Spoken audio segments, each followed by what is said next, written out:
confusing. It's saying, Andrew, traditional bench pin or newfangled bench pin. All right, then we're lucky to have all the different types of bench pin. We have the New Concepts metal bench pin. I've got that downstairs.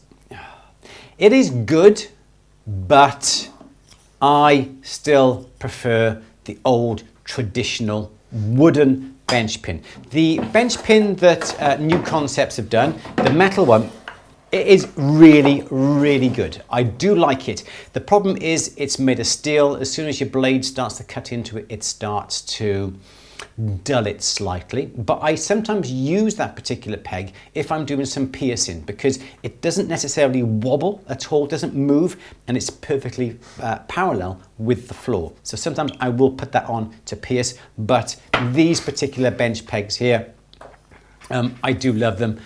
This is a new one as it would come, and this is the one I've used for a few times. As you can see, we always cut out the V in there so it'll support the work.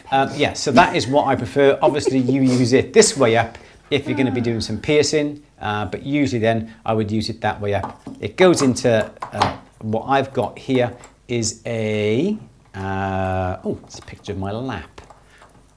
Let's tighten that back up.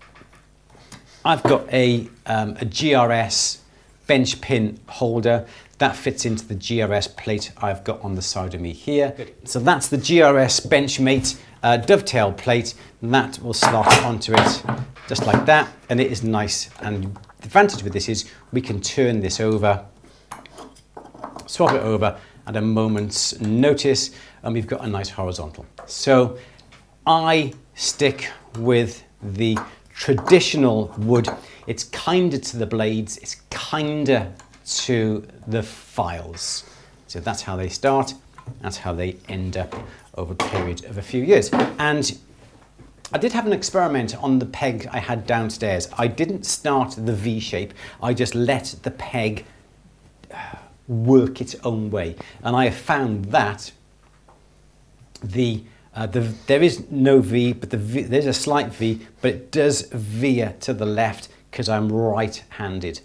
But a V in the middle is exactly what you need.